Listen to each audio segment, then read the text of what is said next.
जय सच्चिदानंद। प्रेम कैसे हुआ? कुछ दिखता नहीं।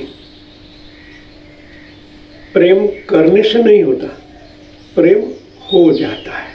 इस दोनों में बहुत फर्क है।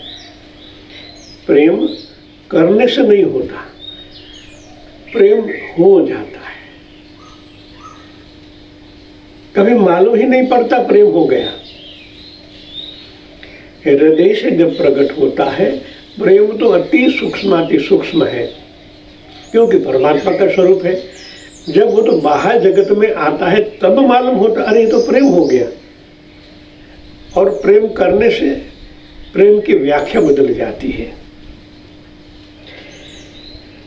उच्च आदर्श को लेकर चलने वाले भगवान के भक्त हो जाते हैं। उच्च जीवन बिताने वाले लोग हैं। हम उनके परिवार से अंतर्मुख हो गए हैं। क्या कारण है कि आपको अपने परिवार का सदस्य न समझो? कोई कारण नहीं है। पर यदि उस अप्रोक्ष की अनुभूति हमें हो जाए तो जो निकटता आपको अपने परिवार के लोगों से है वह निकटता मुझ में भी आ सकती है।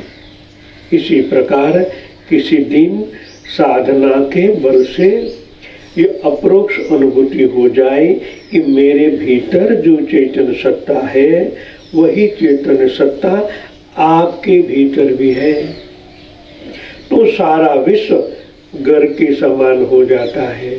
सबके अंदर वही परमात्मा विराजमान है। जब ये अनुभूति होती है उनको ही साक्षात्कार कहते हैं।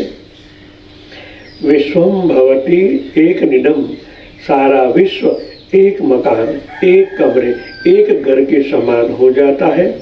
तब कोई दूसरा नहीं रहता। वसुधा एवं कुटुंबम, सारी वसुधा पृथ्वी एक परिवार हो जाती है। यह कब होगा?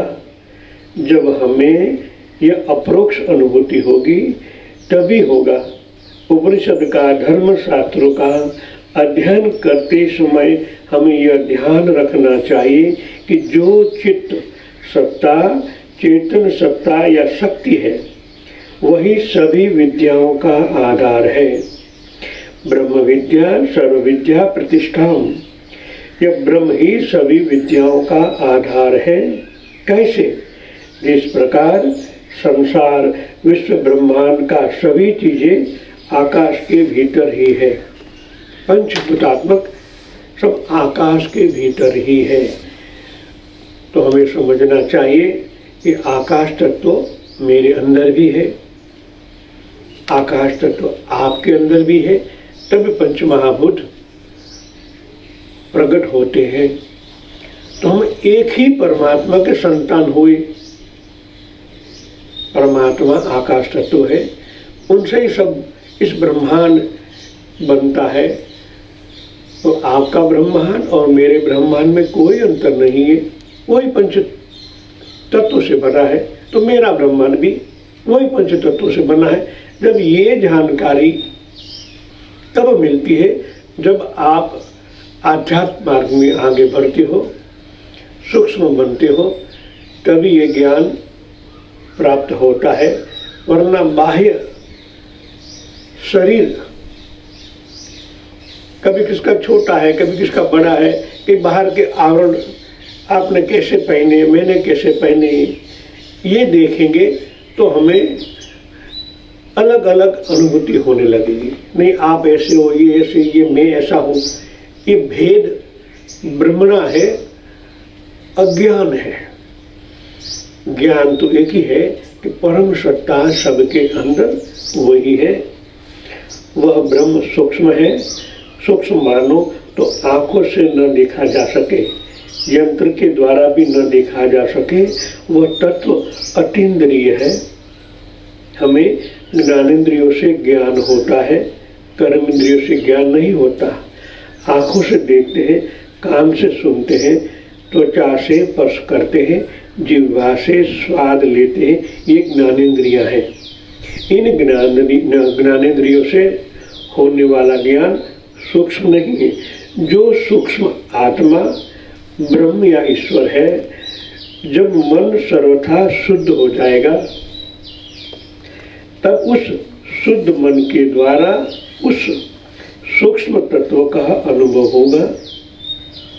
चेतसा वेदितव्य, मन के द्वारा उसे जानना चाहिए। चेतना की किस अवस्था में उस तत्व का अनुभव होता है वो कठोपनिषद के अंदर और भी प्रगाढ़ता से बताया गया है। ये हमारे उपनिषद हमारे लिए आईना बराबर है। आईना शब्द का मैं उपयोग इसलिए कर रहा हूँ, आईना के सामने जैसे हम प्रकट होते हैं, जैसे हम होते हैं, वैसा ही चित्र आईना के अंदर हमारा प्रतिबिंब बताता है। आपने हाथ ऊंचा किया तो वो भी हाथ ऊंचा करेगा। आंखें बंद कर ली तो वो भी बंद कर देगा।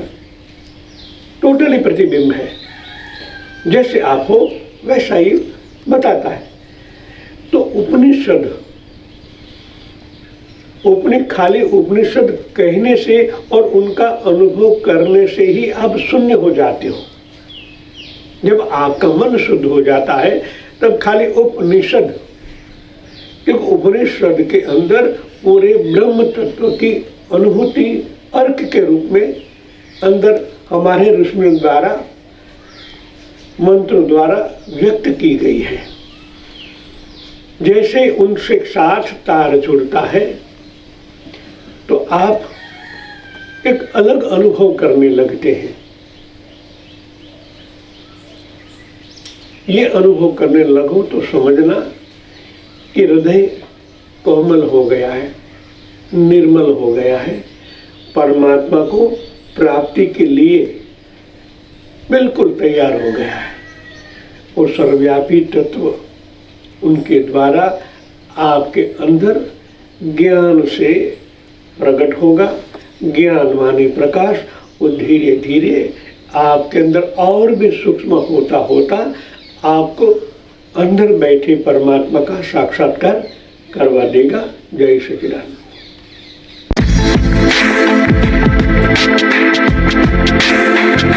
Thank you.